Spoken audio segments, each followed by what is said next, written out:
Hello, everybody. Welcome or welcome back. My name is Monique, and I'm on a financial health journey to create an inheritance for the generations to come. I want to do that through consistency and discipline. Today is Friday, June the 12th. July the 12th. I'm not trying to do June all over again.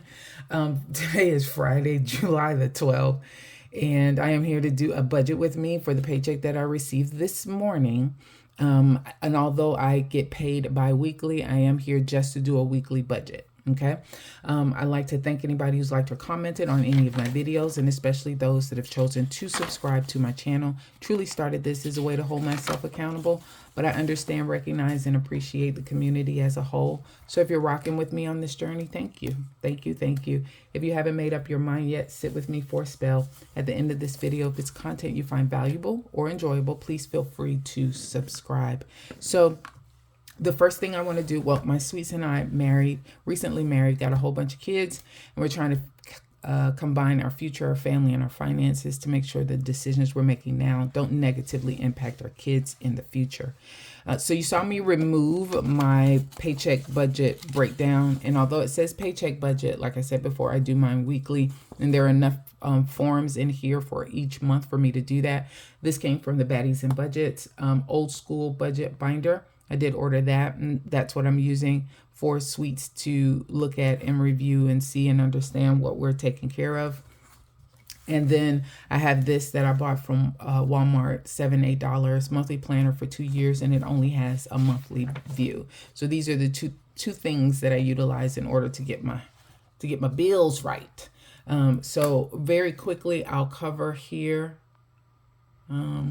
what we've got going on. So you've got here the breakdown. If you had not seen this before, I use washi tape to show my paycheck time periods. All right. So each washi tape color shows the days that are covered under a particular paycheck. And that's what I use to start my budget to begin with.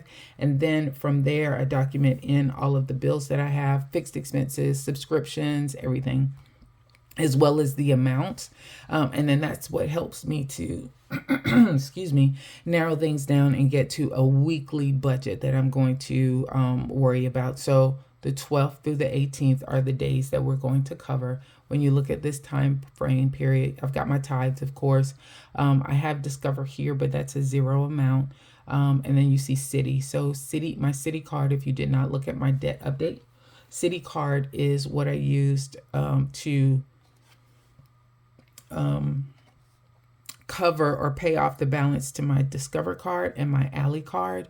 They both went on the City card at a 0% balance transfer. With that said, Discover card is now being used to cover variable expenses so that we can earn the reward points, and then we pay that balance off. I'm leaving both Discover and Alley here just in case something happens, we lose our mind and we start to go into debt again. So that I'll know when they're due and I don't have to worry about that. But that amount is going to be zero for that.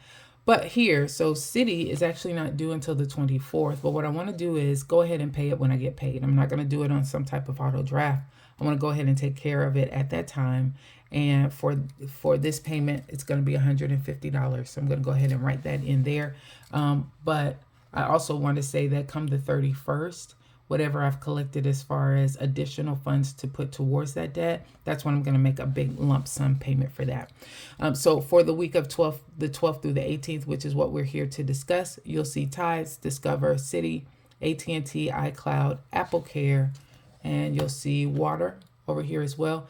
And you're going to see Xerxes as well. So he's got a play date. He's going to go to boarding, or just for the day, like a daily visit, while we go and have fun on the 15th. So those are all the things that we have to cover.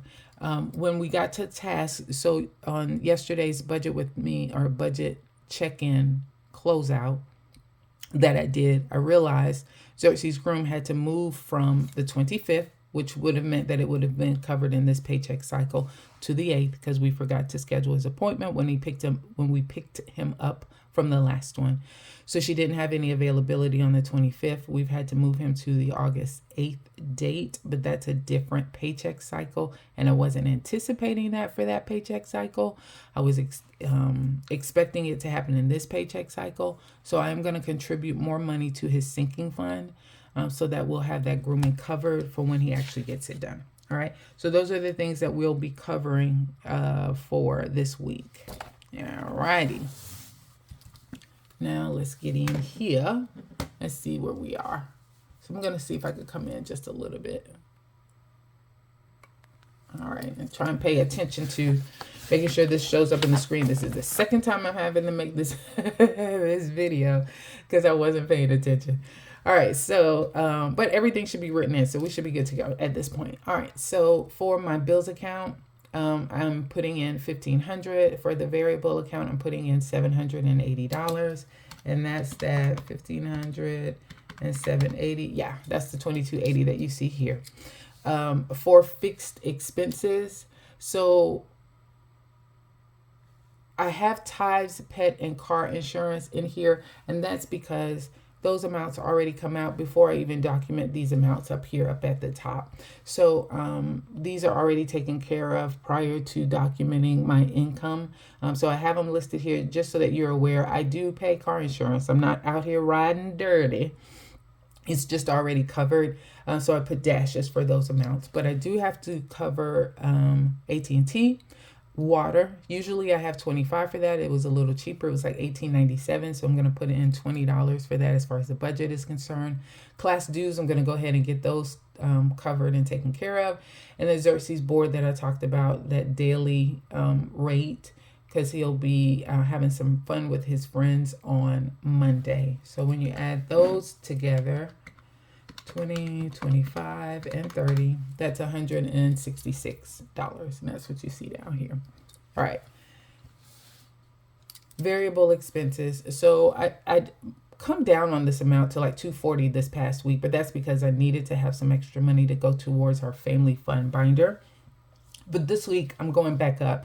So I'm up to $300. I used to do $320. That was the max that I would do for these variable expenses. I'm only going to go to $300 right now, and you'll find out why in a moment.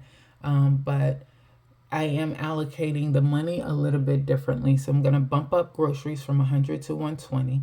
I'm bringing down gas from $40 to $30. I'm going to leave home the same at $30, dining the same at $40, supplements the same at $25. I'm giving myself $25 as well. Corinne is going to get $20. And for Xerxes, or for my pet's envelope, I'm going to put $10. I used to have an extra savings envelope that said $10 on here as well. Went ahead and took that out because I've built up a nice little buffer at this point. Plus, whenever I stuff the variable expense envelopes, any ones that are in there in those envelopes, I take all of those ones out and I put them in that extra savings envelope anyway. So I'm naturally giving to those every week, and I'll keep doing that. When you add all of these numbers together, 120, 30, 30, 40, 25, 25, 20, and 10, that's $300. And that's what you see here. iCloud and Apple Care are the only subscriptions that I have, and that totals up to $6. And so when you look at the breakdown of that, $22.80 is my income that I expect. $472 is the $166 for fixed expenses, $300 for variable expenses, and the $6 for subscriptions. And that's how I came up with the $472. And then if you subtract that from $22.80, that equals $1,808 that I have left over that I'm working with. All right. Debt. So for debt, Discover, as I mentioned before, I'm keeping it here, but I'm going to still have it as a $0 amount. For the Citi card, since I use the Citi card to pay off Discover and Ally, I took the amounts that I typically pay for those, and I'm going to pay those towards the Citi card every month. Discover was $100 a month I was paying them. Ally was $30 a month that I was paying them. Plus that extra $20 that I just mentioned to you guys from variable expenses, that instead of going back up to $320 here, I was just going to go to $300. That extra $20 is getting added to this city as well. And that's how I came up with the amount of $150. So at the minimum, I should be able to give $150 towards the city card every month. My minimum balance shows as $80 that I have due on that right now. So I'm already including, just as a standard minimum base snowball, if you want to call it that way, or extra debt payment of $70. It's the minimum payment due is $80. I'm adding an extra $70. That's how I came up with that $150 there. Okay. So total for debt that I expect is $150. Then for my sinking funds. So for my sinking funds overall, I want to give $220 for these 4 categories that I have here. 2 of them, if you see an asterisk by it, that means that those are always going to be online in my Ally account, in the high yield savings account, in those appropriate buckets. So property insurance, I save up for that in the previous month so that I can pay it next month. So I'm saving for the August payment in July. So I'm going to put $80 aside for property insurance. Car maintenance, I'm going to put $30 towards that. Subscriptions, I did back that out from $20 to $40 to $20 on that one. And I'm going to need that little extra room a little bit later when I talk about the rooms to go debt and where that's going to be coming from as well. And just very briefly, I'll go ahead and tell you now, as well.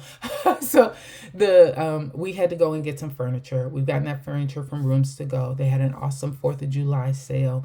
Bedroom sets were 0% interest for 50 months. Mattresses was 0% interest for 72 months. So we went ahead and made some purchases, but we'll talk about what that all adds up to. And then what I'm looking at as far as my monthly bill is concerned, a little bit later when I actually start to see that Rooms to Go on the budget. I'll talk more about it then.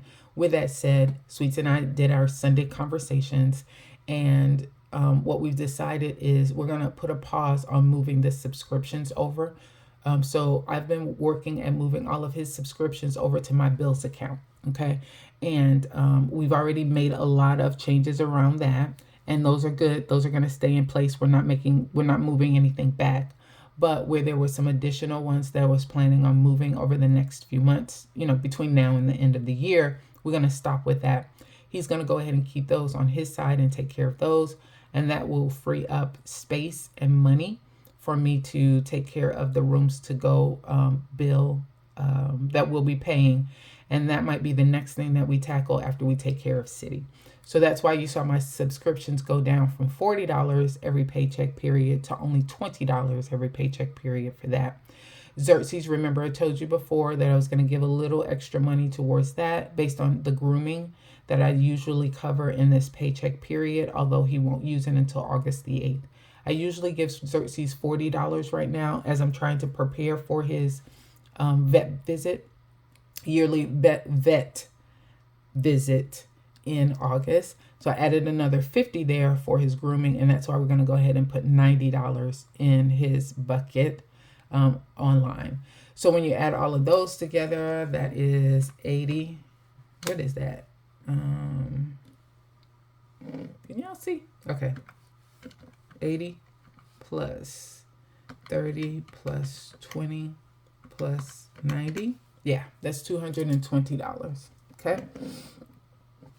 And then I'm going to give $50 to my family binder, $30 to the personal binder. I have a $10 challenge. After I finish it, I think I should have $500 saved up, if I'm not mistaken. And when that's finished, the majority of that is going to go towards debt. So I'm going to give $30 to that one. And then I just want to make an overall extra debt payment of $50 as well. So if you can't tell, I truly am serious about trying to do better around getting this city card taken care of. I'm giving $70 extra up here. I have a challenge that's going on for $500. The majority of that will go towards the debt. And then I'm just going to try and make an extra $50 debt payment as well. All right, and then Monday, oh, so all of that totals up to $380. So that's 220 plus 50 plus 30 plus 30 plus 50. Yeah, $380. This category is for unbudgeted, and I don't have any, I don't budget for the unbudgeted.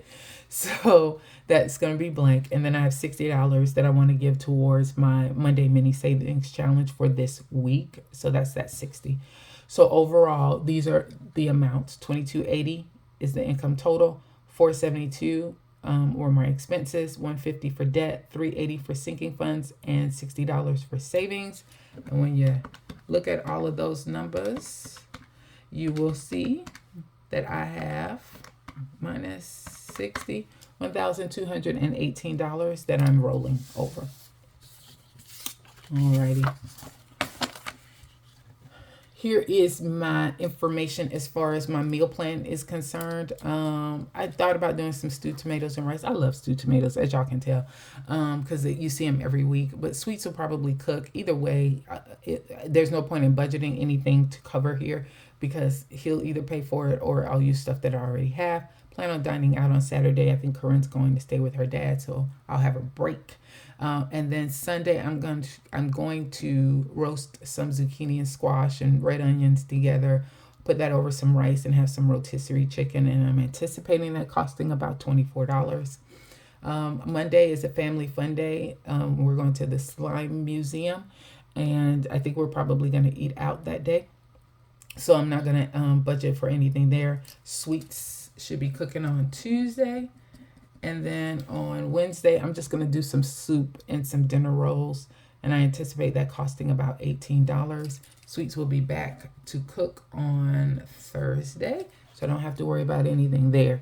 So when you add up these 2 days, that's $42 that I have to worry about as far as my meal plan is concerned. And here's my cash breakdown. And I think I have these numbers right. If I'm not mistaken, this adds up. I know this adds up to $550 because I added that up previously. And I think this does as well.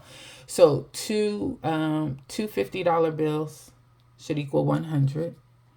2, 3, 4, 5, 6, 7. Yep, 7 20s is 140. 1, 2, 4, 6, 9, 10, 12. 12 $10 bills should equal 120. 4 here, 6, 7, 8, 12, 22, 28. Yes, $28. Not $28, 28 fives. 28 times 5 is $140. Okay. And then 40, 45, 50, 51s. So 100, 140, 120, 140. And 50 equals $550. All right, so that's how much I am going to get out of the bank. And I'll just give her just a regular large business size envelope, and I just write in the amount. So it'll say $50 bills 2, and I'll put 100 there. $20 bills 7, and I'll put $140. That's the way I do it. And I just hand them that envelope for them to put the money in, as well as my banking information. And she already has the denomination. So that's my version of a teller slip. And then for my budget check-in, these are the amounts that I rolled over from last week. So I rolled over $27, and I'm going to contribute $120 this week. I rolled over $60 in gas, and I'm going to contribute $30. I rolled over $2 in home, and I'm going to contribute $30. I rolled over $26 in dining, and I'm going to contribute $40 this week. I rolled over $20 in supplements, and I'm going to contribute $25. I rolled over $13 in pets, and I'm going to contribute $10. I have $42 in that extra envelope, and I'm not going to contribute anything. And I don't track my money or Corinne's money here in any envelopes. We just spend our cash the way that we want to spend our cash. That is our blow money. And I think that is it. Alrighty, so that is the budget, and it looks like I'll be pulling to cash stuff $550. All right, thanks everybody for your time. You guys have a good one.